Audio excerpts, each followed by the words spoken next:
بسم الله الرحمن الرحيم. وَلَقَدْ يَسَّرْنَا الْقُرْآنَ لِلذِّكْرِ فَهَلْ مِن مُّدَّكِرٍ، اور ہم نے قرآن کو سمجھنے کے لیے آسان کر دیا ہے، تو کوئی ہے کہ سوچے سمجھے؟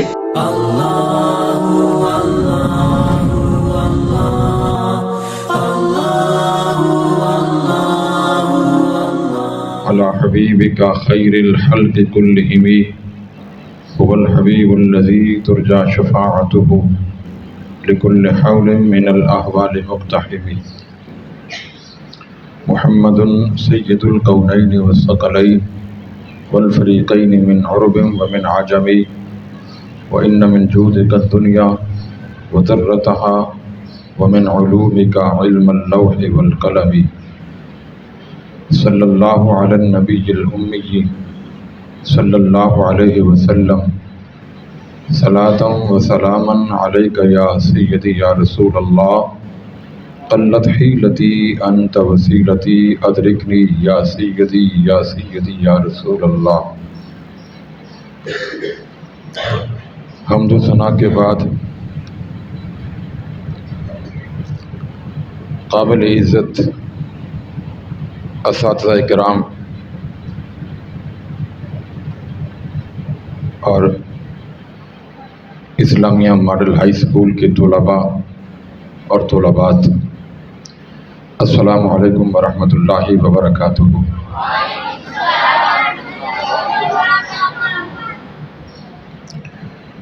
آج کی یہ نشست تربیت کے لحاظ سے منعقد کی گئی ہے کہ ہمارے اسکول کے اندر، اسلامیہ ماڈل ہائی اسکول کے اندر تعلیم کے ساتھ تربیت بھی کی جاتی ہے، اور انشاءاللہ تعالی ہم پوری کوشش کریں گے کہ ہفتہ وار پروگرام جو ہے تربیت کے لحاظ سے رکھا جائے. میں نے قرآن مجید برہان رشید میں سے سورہ مدثر کی آیت نمبر 42 اور 43 تلاوت کی ہے. سورہ مدثر کی آیت نمبر 42 اور 43، پارہ نمبر 29، یہ یاد رکھنا. اب قرآن مجید کی یہ چھوٹی چھوٹی آیات ہیں. ما سالککم فی سقر قالوا لم نک من المصلین. اللہ رب العالمین نے ان لوگوں کی کہانی بیان فرمائی ہے کہ جن کو قیامت کے دن جہنم کی طرف ان کو لے کر جا رہے ہوں گے فرشتے، اللہ کے فرشتے، مقرر کردہ فرشتے. جو اللہ کے مقرر کردہ فرشتے ان کو جہنم کی طرف لے کر جا رہے ہوں گے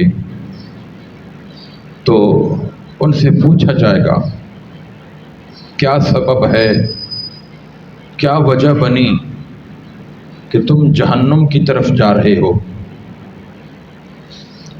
تو ان لوگوں نے پھر یہ جواب دینا ہے، قالوا لم نک من المصلین. وہ یہ جواب دیں گے، قالوا لم نک من المصلین ولم نک نطعم المسکین ما سلککم فی سقر. جب دنیا میں ہم ہوتے تھے تو ہم نماز نہیں پڑھا کرتے تھے. آپ نے پوری توجہ کے ساتھ میری طرف رکھنی ہے، توجہ پوری. تربیت کا اثر آپ نے لینا ہے. ما سالککم فی سقر،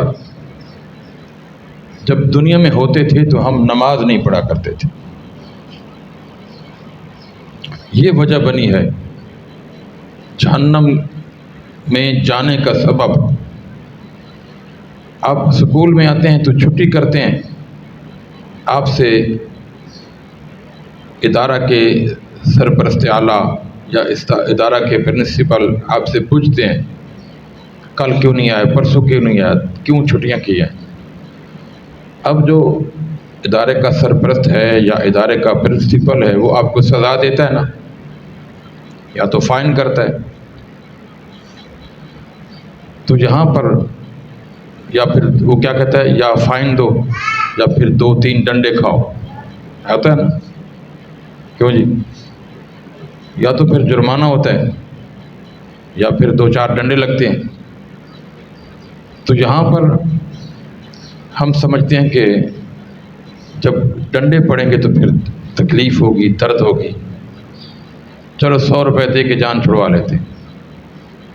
لیکن قیامت کے دن جب بے نمازیوں کو جہنم کی طرف لایا جا رہا ہوگا، وہاں پر 100 روپے یا 200 روپے دے کے جان نہیں چھوٹے گی کہ اب فرشتوں کو 200-300 روپے دے دیں اور ہمیں جہنم میں نہ ڈالیں۔ وہاں پر تو صرف اور صرف اللہ کا حکم چلے گا۔ اللہ رب العالمین نے حکم دیا کہ ان کو جہنم کے اندر جا کر ڈال دو۔ اب جہنم کیا چیز ہے؟ جہنم کے اندر عذاب ہی عذاب ہے، آگ ہی آگ ہے، اور وہ ایسی آگ ہے، نبی پاک صلی اللہ علیہ وسلم نے ارشاد فرمایا کہ جہنم کی آگ سے جہنمی کو نکال کر اگر دنیا کی آگ کے اوپر سلا دیا جائے تو اس کو نیند آ جائے گی۔ جہنم کی آگ اتنی سخت ہے، اتنی گرم ہے، اتنی سخت آگ ہے کہ جہنم میں سے گنہگار کو نکال کر دنیا کی آگ پہ سلا دیا جائے تو اس کو نیند آ جائے، وہ سو جائے گا۔ دنیا کی آگ ٹھنڈی ہے اس آگ کے لحاظ سے۔ اگر آپ چارپائی پہ سوتے ہیں، نیچے کانٹا پڑا ہو تو آپ کو چوبے، آپ اس طرف کروٹ لیں تب بھی کانٹا چوبے، پتہ نہ ہو کہ نیچے کانٹے پڑے ہیں، ادھر کروٹ لیں تب بھی کانٹا چوبے، ادھر کروٹ لیں تب بھی کانٹا چوبے، تو آپ کو نیند آ جائے گی؟ کیوں نیند نہیں آئے گی؟ اور کہیں گے یار نیچے کیا چیز ہے چبھتی ہے۔ تو جہنم کی آگ کتنی سخت ہے۔ یہاں دنیا کے اندر ہماری چارپائی کے اوپر، بستر کے اوپر نیچے اگر کانٹا ہے، کانٹے ہیں، 2-4 کانٹے ہیں، وہ چبھتے ہیں جسم میں تو نیند نہیں آتی، تو آگ کے اوپر کیسے نیند آ جائے گی؟ مثال دی گئی ہے، اللہ کے رسول صلی اللہ علیہ وسلم نے ارشاد فرمایا کہ جہنم کے آگ اس قدر سخت ہے، ہائے جہنمیوں کو جہنم سے نکال کر دنیا کی آگ کے اوپر سلا دیا جائے تو اس کو نیند آ جائے گی، وہ سو جائے گا۔ جہنم کی آگ کے مقابلے میں دنیا کی آگ اس قدر ٹھنڈی ہے۔ اب اس دنیا میں رہتے ہوئے اگر بستر کے اوپر کانٹے پڑے ہوں تو ہمیں نیند نہیں آتی، تو آگ کے اوپر کیسے آ جائے گی؟ اس لحاظ سے کہ وہ آگ زیادہ سخت ہے، اور دنیا کی آگ انسان کے کپڑوں کو لگ جائے، جسم کو جلا دیتی ہے، بندہ مر جاتا ہے نا۔ کسی کو بجلی لگ گئی وہ مر گیا، کسی کے اوپر کسی کے کپڑوں کو آگ لگ گئی، وہ آگ کے اندر جھلس گیا تو مر جائے گا۔ لیکن جہنم کے اندر موت نہیں ہے، جہنم کے اندر زندگی ہے، جہنم کے اندر سزا ہے۔ کن کے لیے؟ بے نمازیوں کے لیے۔ ہم کیا کرتے ہیں، اذان ہو رہی ہوتی ہے، ہم باتیں کر رہے ہوتے ہیں، گفتگو کر رہے ہوتے ہیں، اور ایک دوسرے کے ساتھ گپے لگا رہے ہوتے ہیں۔ اذان دینے کا مطلب کیا ہے؟ ایک اعلان ہے، ایک گھر میں فوت کی ہو جاتی ہے تو مسجد میں آتے ہیں، اعلان ہوتا ہے کہ فلاں گھر میں فوت کی ہوگی، فلاں کا والد انتقال کر گیا، فلاں کا بھائی انتقال کر گیا، مسجد میں اعلان ہوتا ہے۔ تو اسی طرح یہ 5 وقت نماز کا اعلان ہے حی علی الصلاح حی علی الفلاح، کیا مطلب؟ آؤ فلاح کی طرف، آؤ کامیابی کی طرف۔ تو کامیابی کس کی طرف ہے؟ ہیں؟ نماز ہم پڑھتے ہیں، پھر اگر کامیابی نماز کے اندر ہے تو پھر ہم نماز پڑھتے ہیں۔ آپ میں سے کوئی ہے ایسا جو یہ شخص کھڑے ہو کر کہہ سکے کہ میں نے 5 نمازیں پڑھی ہیں پوری؟ کوئی ہے؟ کوئی دعویٰ کر سکتا ہے؟ 7 سال کی عمر جب بچے کی ہو جاتی ہے اس پر نماز کا، اس کو نماز کی طرف لانا ضروری ہو جاتا ہے، اور والدین پر یہ فرض ہو جاتا ہے کہ بچے کی عمر جب 7 سال ہو جائے تو اس کو نماز کی طرف لائے، اور جب اس کی عمر 9 سال ہو جائے تو پھر اس پر نماز فرض ہو جاتی ہے۔ نہ پڑھنے پر ڈنڈا چلانا ماں باپ کی ذمہ داری بن جاتی ہے، اور آج پر ڈنڈا چلانا ماں باپ کی ذمہ داری بن جاتی ہے۔ میرے بچوں، یہ دیکھو دنیا میں ہم ہیں، اب بتی چلی جاتی ہے تو ہم گھبرا جاتے ہیں گرمیوں میں، ہائے گرمی ہائے گرمی ہائے گرمی۔ آپ نے دیکھا نہیں ہے کہ آپ قبرستانوں میں جاتے ہیں، ہمارے ماں باپ دنیا سے چلے جاتے ہیں، بہن بھائی چلے جاتے ہیں، رشتہ دار چلے جاتے ہیں، دوست احباب جب چلے جاتے ہیں تو ان کو ہم جب قبر میں دفنانے کے لیے جاتے ہیں تو آپ نے کبھی دیکھا کہ قبر کے ساتھ کوئی کھڑکی وغیرہ لگی ہوئی ہو؟ آل سیدنا و مولانا محمد وبارک وسلم وصلی علیہ۔ اللہم ربنا ظلمنا انفسنا وإن لم تغفر لنا وترحمنا لنكونن من الخاسرین۔ اللہم ربنا لا تجعلنا فتنة للقوم الظالمین ونجنا برحمتک من القوم الکافرین۔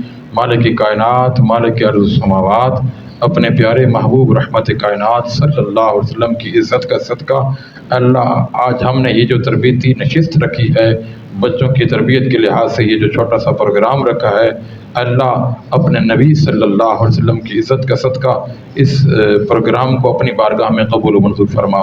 اللہ جو کچھ ہم نے تیرے پاک کلام سے سنا اور سنایا، اللہ اس کو اپنی بارگاہ میں قبول و منظور فرما۔ اللہ ہمارے بچوں کی زندگیوں کے اندر انقلاب عطا فرما۔ اللہ ہمارے بچوں کو دین مصطفیٰ صلی اللہ علیہ وسلم کا سپاہی بنا دے۔ اللہ پاک اپنے محبوب علیہ السلام کی عزت کا صدقہ ہمارے اس ادارے کے ساتھ تعاون کرنے والی شخصیت، ہماری پیاری شخصیت، ہمارے پیارے بھائی محمد شہزاد صاحب، اللہ جو امریکہ میں رہ رہے ہیں، اس ملک پاکستان سے اپنے بچوں کی کفالت کے لیے، اپنے بچوں کے رزق کے لیے اس پاکستان کو چھوڑ کر امریکہ میں چلے گئے، اللہ ان کی وہاں پر حفاظت فرما۔ اللہ ان کے رزق میں، مال میں، جان میں، عزت میں خیر و برکت نصیب فرما۔ اللہ ان کی ہر طرف سے حفاظت فرما۔ اللہ جس طرح وہ تیرے اس پاک گھر کے ساتھ اور اس ادارے کے ان بچوں کے ساتھ جو تعاون کر رہی ہے مالی لحاظ کے، اللہ اپنے محبوب کی عزت کا صدقہ ہمارے اٹھے ہوئے ہاتھوں کی لاج رکھتے ہوئے اللہ ہمارے پیارے بھائی محمد شہزاد صاحب کی حفاظت فرما، ان کے رزق میں، مال میں، جان میں، عزت میں خیر و برکت نصیب فرما، ہر طرف سے ان کی حفاظت فرما، دشمنوں کے شر سے محفوظ فرما، حاسدین کے حسد سے محفوظ فرما، ظالمین کے ظلم سے محفوظ فرما۔ اللہ ہر طرح سے ان کی حفاظت فرما، اور اللہ ان کے جذبے میں اور مزید برکتیں عطا فرما۔ اللہ جس طرح وہ تیرے ان میرے محبوب اسلام کے دین کے مہمانوں کی وہ خدمت کرتے ہیں، اللہ ان کے جسم میں مزید برکتیں اور وسعتیں عطا فرما، ان کے رزق میں، ان کے دسترخوان میں مزید وسعتیں اور برکتیں عطا فرما۔ اللہم انک عفو کریم تحب العفو فاعف عنا یا غفور یا غفور۔ وصلی اللہ تعالی علی رسولہ خیر خلقہ ونور عرشہ محمد وعلی آلہ واصحابہ وازواجہ وذریاتہ۔